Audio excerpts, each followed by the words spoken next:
Welcome back to the channel. You know, we often think of summer as a time for fun, sun, and relaxation.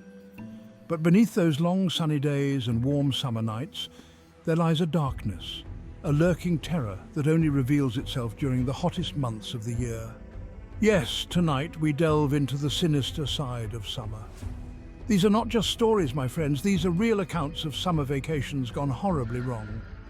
3 terrifying true horror stories that happened when the sun was at its highest. So grab a blanket, turn off the lights and get ready to be scared, because tonight we're venturing into the heart of summertime terror.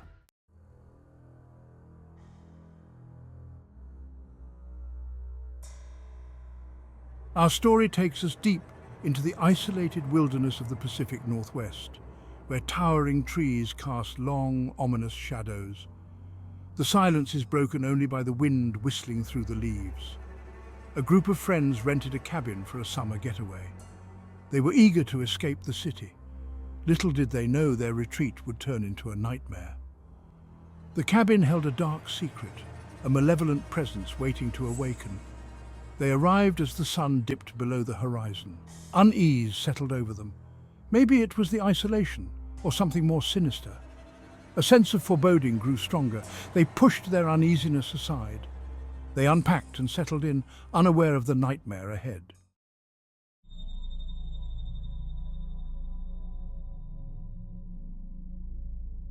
The first night, as they sat around the fire, sharing stories and laughter, they started to hear strange noises. Soft whispers coming from the empty rooms upstairs, the floorboards creaking even though there was no one there. They tried to rationalize it, telling themselves it was just the old cabin settling, but deep down a primal fear began to take root in their hearts. One of the friends, a skeptic named Jake, decided to investigate. He grabbed a flashlight and slowly made his way upstairs, his heart pounding in his chest. The whispers seemed to grow louder as he approached the end of the hallway, culminating in a soft, mournful wail coming from the last room on the right. He threw open the door, expecting to find an animal or maybe even a squatter, but the room was empty. The mournful cries had vanished, replaced by an eerie silence that was somehow more unsettling. Shaken, Jake returned to his friends, trying to play off his fear as a joke.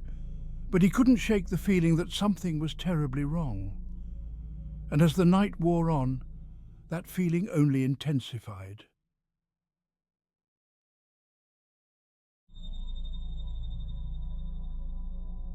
As the days turned into nights, the strange occurrences continued.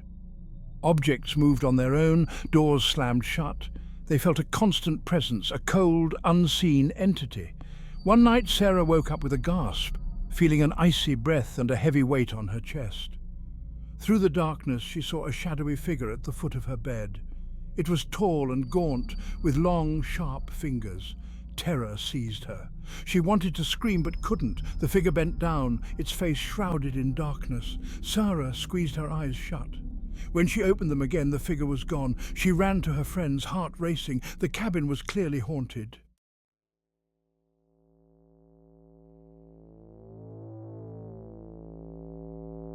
Desperate for answers, they began to search the cabin for any clues to its dark past. In the attic, they discovered a dusty old diary hidden away in a trunk.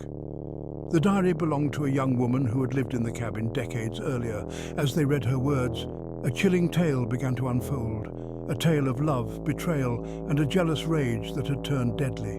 The woman, whose name was Emily, had lived in the cabin with her husband, a lumberjack named John. They were deeply in love, but their happiness was short-lived. One day, John went out to work in the woods and never returned. Days turned into weeks and weeks into months, but there was no sign of him. Emily was heartbroken, but she refused to give up hope. She searched for him tirelessly, but her efforts were in vain. As time went on, the townspeople began to whisper.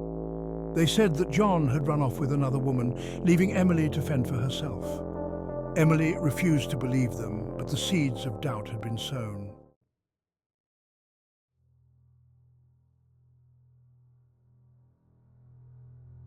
One night, a stranger rode into town, a handsome young drifter with piercing blue eyes and a charming smile. He quickly won over the townspeople with his tales of adventure and his easygoing manner. But Emily saw through his facade.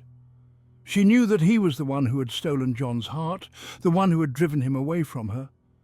Consumed by jealousy and rage, Emily confronted the drifter, accusing him of seducing her husband and driving him away. The drifter denied everything, but Emily refused to listen. She was blinded by her pain, her heart filled with a venomous hatred that she could barely control. In a fit of madness, Emily grabbed a rusty axe from the shed and attacked the drifter, striking him down with a force that belied her small frame. As the drifter lay dying on the floor, his blood staining the wooden planks a deep crimson, Emily finally felt a sense of twisted satisfaction. She had avenged her husband, but at what cost? Realizing the gravity of her actions, Emily fled into the woods, the screams of the drifter echoing in her ears. She was never seen again.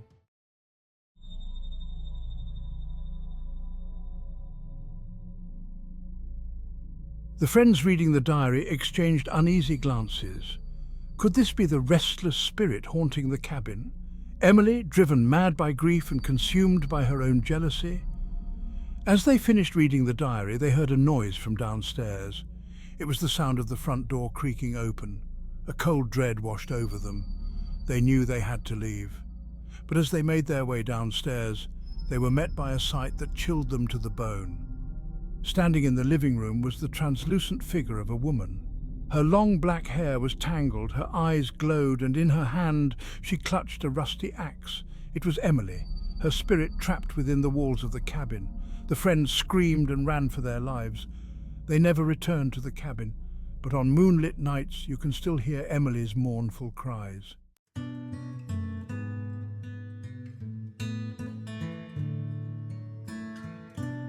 Our next tale takes us from the darkness of the woods to the sun-drenched shores of a popular beach town. Imagine, if you will, crystal clear waters, sparkling sand, and the soothing rhythm of the ocean waves. It's the picture-perfect setting for a family vacation, a chance to escape the everyday and create memories that will last a lifetime. The Thompson family, John, Mary, and their two young children, 8-year-old Emily and 10-year-old Josh, were ecstatic to finally be on vacation. They had been planning this trip for months, saving every penny to treat themselves to a week of fun in the sun. As they arrived at the bustling beach town, the air thick with the scent of salt and sunscreen, their worries seemed to melt away. The kids raced ahead, eager to build sandcastles and splash in the waves, while John and Mary smiled at each other, their hearts filled with a sense of contentment. Little did they know that their idyllic vacation was about to take a sinister turn.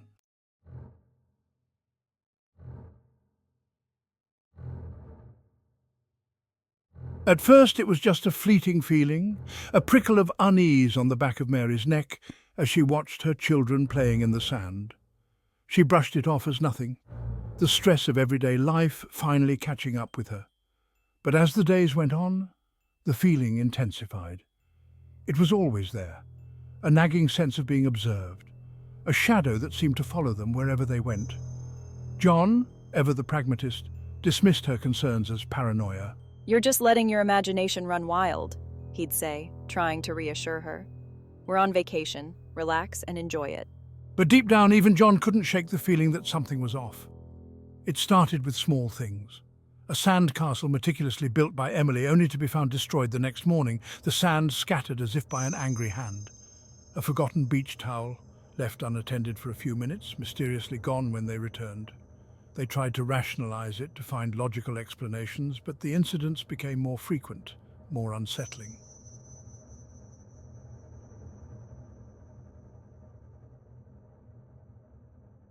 One evening, as the sun began its descent, casting long shadows across the beach, Mary noticed something strange. A figure, silhouetted against the fiery horizon, seemed to be watching them from the dunes. She pointed it out to John, her voice tight with apprehension. "Do you see that?" she whispered, her hand gripping his arm. John squinted, trying to make out the figure through the fading light. "It's probably just another tourist," he said, though his voice lacked conviction. But Mary couldn't shake the feeling that it was the same figure she'd glimpsed before. lurking in the periphery of their vision. The way it stood, motionless, its gaze fixed on their family, sent shivers down her spine. She tried to convince herself it was her imagination, but a primal fear had taken root in her heart, whispering that they were in danger. That night Mary lay awake long after John and the kids had drifted off to sleep, her mind racing. The figure on the dunes, the strange occurrences on the beach, it all added up to something sinister, something she couldn't ignore.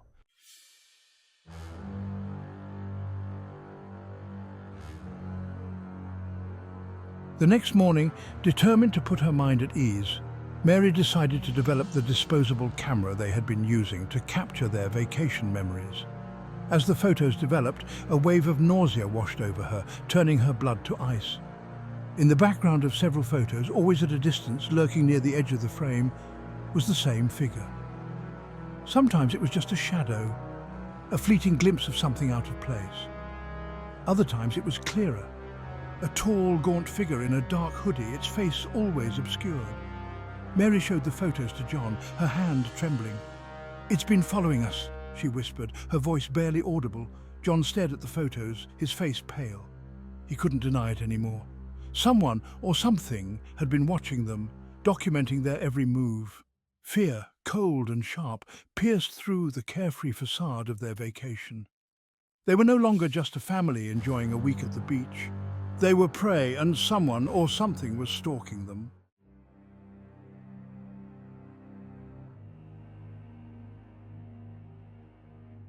Panic set in. They packed their bags in a frenzy, throwing clothes and belongings haphazardly into suitcases. They had to get out of there to escape the unseen eyes that followed their every move. As they rushed out of their rental cottage, they noticed a new photo tucked under the windshield wiper of their car. It was a Polaroid, still developing, the image slowly coming into focus. It was a picture of their cottage taken from the beach, the moonlight casting an eerie glow on the windows. But what chilled them to the bone were the figures visible through the window. It was them.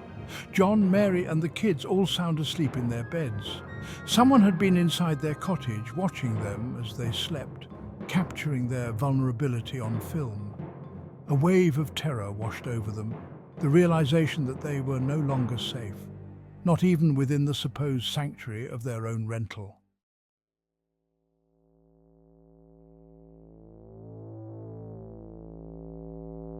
They fled to their car, John starting the engine with a roar, tires spitting sand as they sped away from the curb. They drove through the night, desperate to put as much distance as possible between themselves and the stalker.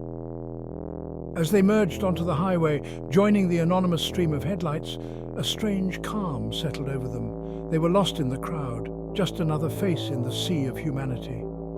The stalker, whoever it was, would never find them now, or so they thought. As they continued their drive, Mary couldn't shake the feeling that they were being watched. She glanced nervously at the cars around them, searching for any sign of familiarity, any indication that they were being followed. The vacation was over, their memories forever tainted by the chilling realization that even in paradise, darkness can lurk just beneath the surface, waiting for the perfect moment to strike.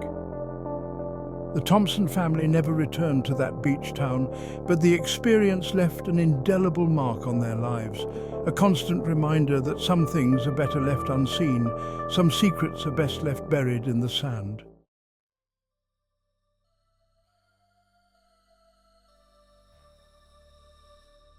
Our next story takes us deep into the heart of Camp Blackwood, nestled amongst towering pines and shrouded in an eerie silence. It was supposed to be a summer of laughter, friendship and adventure for a group of unsuspecting teenagers. Little did they know, a sinister presence lurked in the shadows, waiting to unleash its terror. As the sun began its descent, casting long, eerie shadows across the campsite, the campers gathered around the crackling fire, their faces illuminated by the flickering flames. They shared stories and jokes, their laughter echoing through the stillness of the woods, oblivious to the unseen eyes watching them from the darkness. Among them was a young girl named Emily, her eyes bright with excitement as she listened to the tales of her fellow campers. She was eager to create her own summer camp memories, unaware that her experience would soon turn into a chilling nightmare that would haunt her for years to come.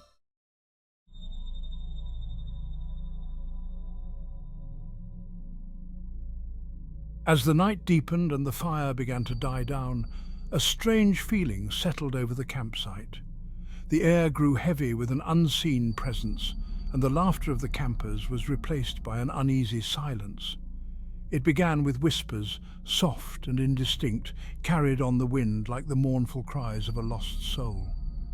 At first the campers dismissed the sounds as their imaginations running wild, but as the whispers grew louder, more insistent, a chill ran down their spines. Emily felt a cold shiver run down her spine, her heart pounding in her chest. The whispers seemed to be coming from the woods, just beyond the circle of firelight, drawing closer with each passing moment. One of the campers, a boy named Jake, tried to laugh it off, his voice trembling slightly as he said, "Come on guys, who's messing around?" But his bravado did little to ease the growing sense of dread that had settled over the group. Emily couldn't shake the feeling that they were being watched, their every move observed by unseen eyes. The whispers intensified, swirling around them like a vortex of fear.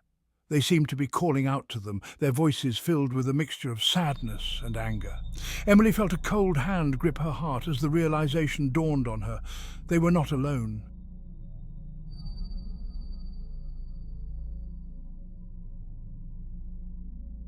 Fear now gripped the campers, their eyes darting nervously into the darkness beyond the dwindling firelight. And then, as if conjured from their darkest fears, a figure emerged from the depths of the woods. It was tall and skeletal, its form shifting and flickering like a flame caught in the wind. Its eyes, two glowing embers in the darkness, seemed to burn into the very souls of the terrified campers. Emily gasped, her hand flying to her mouth to stifle a scream.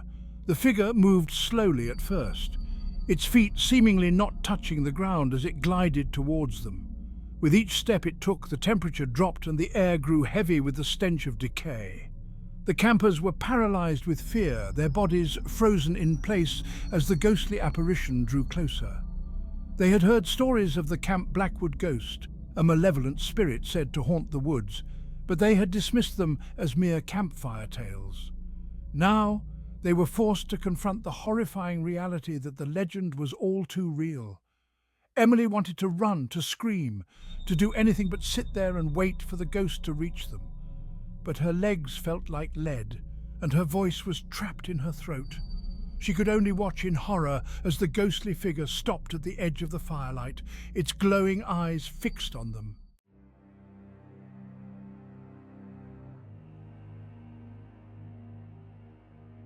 Suddenly, with a blood-curdling shriek that echoed through the night, the ghostly figure lunged towards the terrified campers. Instinct took over, and they scrambled to their feet, scattering in all directions. Emily stumbled and fell, her heart pounding in her chest as she struggled to get back on her feet. She could hear the panicked screams of her friends as they disappeared into the darkness, their cries swallowed by the oppressive silence of the woods. She was alone, lost, and hunted in the darkness. Through the trees she caught glimpses of the ghostly figure, its glowing eyes burning like beacons in the night, its skeletal hands reaching out for her as it glided effortlessly through the undergrowth. Tears streamed down Emily's face as she ran, her lungs burning, her legs screaming for respite. She didn't dare slow down, not even for a second, for she knew that if the ghost caught her, she would be lost forever. The sounds of her own ragged breathing and the pounding of her heart were deafening in her ears as she fled through the darkness, desperate to escape the clutches of the Camp Blackwood ghost.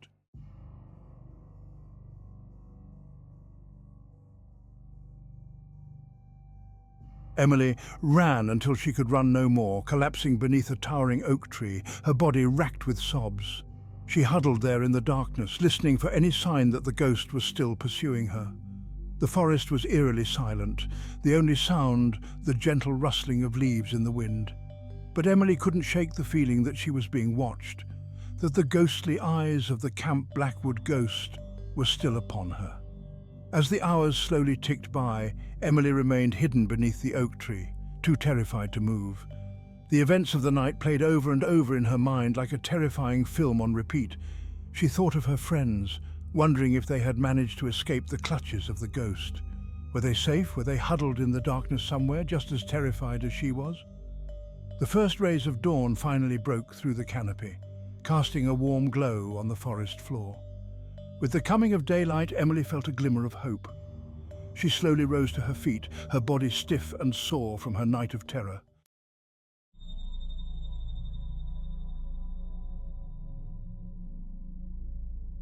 Emily emerged from the woods, her clothes torn and her face streaked with tears and dirt.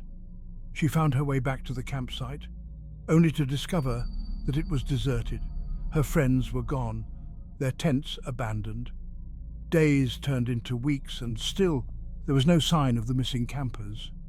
The authorities searched high and low, but the dense forest seemed to have swallowed them whole. Some whispered that they had simply gotten lost in the woods, while others believed that they had met a more sinister fate. Emily knew the truth, though. She had seen the ghostly figure with her own eyes. She had heard its blood-curdling shriek. She knew that her friends were gone, claimed by the malevolent spirit that haunted Camp Blackwood. Emily never fully recovered from her experience that night. She carried the trauma of that encounter with her, the memory of the Camp Blackwood ghost forever etched into her mind. And though she tried to move on with her life, she could never quite shake the feeling that she was being watched, that the ghostly eyes of the Camp Blackwood ghost were still upon her, lurking in the shadows, waiting for its next victim.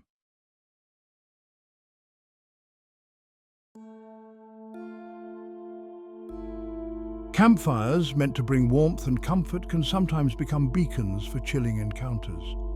And as the embers die down and darkness descends, we are reminded that some stories, even the most unsettling ones, are rooted in truth. Thank you for watching. If you enjoyed these stories, don't forget to like, comment, and subscribe for more chilling tales. And remember, sometimes the scariest stories are the ones that are true.